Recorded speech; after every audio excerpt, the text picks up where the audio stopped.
The South African Communist Party and other organizations, including civil society, will stage a protest outside the Embassy of the United States of America in Pretoria today. The picket is aimed at expressing displeasure after the U.S. took a unilateral decision to invade Venezuela and abducted President Nicolas Maduro. Last night, U.S. President Donald Trump also directed his government to pull out of any treaty that contradicts the U.S. interests. For more on these developments, let's speak to SABC News specialist correspondent Sophie Mokoena. Sophie, good to have you. Thanks for your time. So, as we know, this picket march will be taking place in front of the U.S. Embassy in Pretoria today. What are we expecting from it? Well, we expect the civil society and other organizations to support the picket, where the South African Communist Party, as they indicated during the commemoration of the death of one of former leaders, Joe Slovo, they indicated that they will be protesting outside the U.S. Embassy in Pretoria. Civil society, as many people are concerned that the invasion of Venezuela amounted to the violation of international law and the UN Charter, Article 1 and 2. And therefore, for civil society, it's all about violation of international law and also an indication that when you violate international law, that will lead to the violation of human rights. As many people are saying, even the abduction of Nicolas Maduro, it was a violation of international law as it relates to the protection of sitting heads of state who enjoy privileges of immunity. And we also expect other political parties to be part of that protest. How big the protest will be, we don't know. Yeah, it should be an interesting one to watch as well.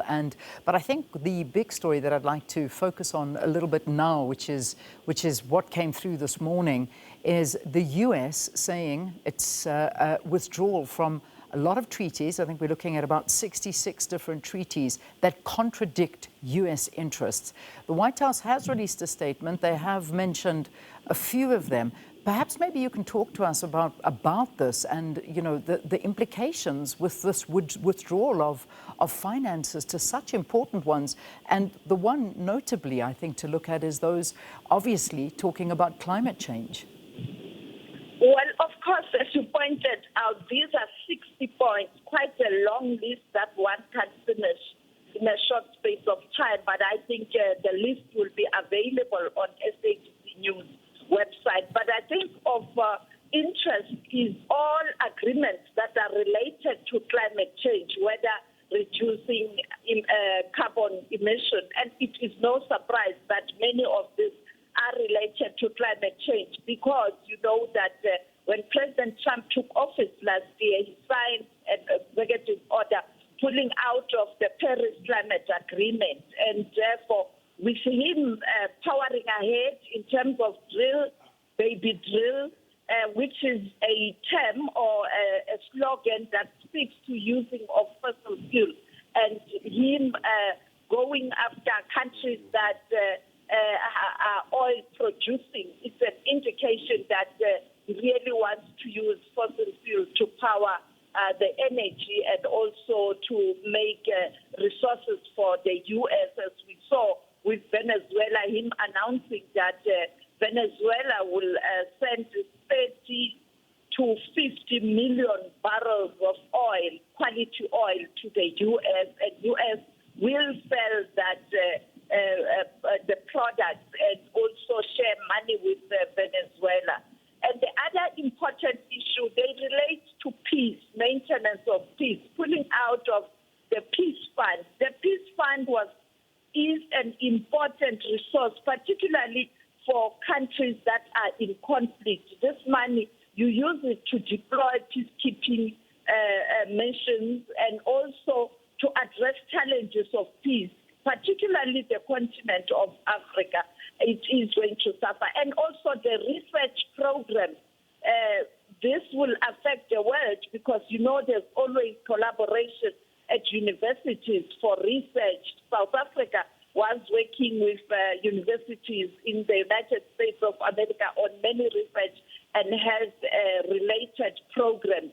The other issue is on issues of migration. We know that he has taken a tough stance on migration and arresting people. We saw last night the killing of that woman where the institution or the personnel that deals with migration to arrest people took a tough reaction to what she was doing, and she was killed.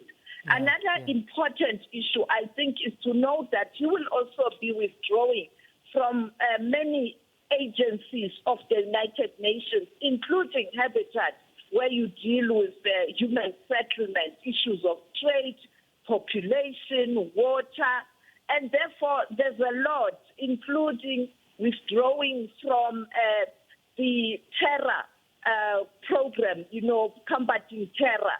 So it is a huge move from President Trump. Yeah, it certainly is. I mean, I'm just reading the list in front of me. I mean, there are many organizations, particularly when you refer to the UN one, the UN Democracy Fund, the UN Energy, UN Entity for Gender Equality and the Empowerment of Women, UN Framework Convention on Climate Change, UN Oceans, the Population Fund. All of these have now been announced as they will not receive any funding, including UN Water. So that's the one. The issue you're talking about is that incident that happened in Minnesota with ICE and the lady being shot in the face, and that's a major, major problem. Sophie, we have run, perhaps you can in a very quick amount of time tell us about Colombia and the US. So we see they've had a telephone conversation, the two presidents seem to have gotten a good feeling amongst them now. Now, of course, it's the actual meeting that they'll come together to discuss. Tensions, have they at least been eased a little bit for now, very quickly? For now, yes. Yeah. And I think it will augur well for Latin American countries.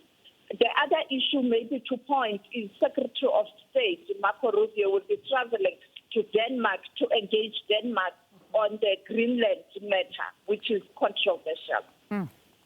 Sophie, we can't keep up with it. There's just so much happening everywhere you turn. Thank you. Thanks for giving us just a greater understanding of events that are currently taking place, and there are a lot of them as the days progress. So that's Sophie Mokoena, our specialist correspondent here at the SABC.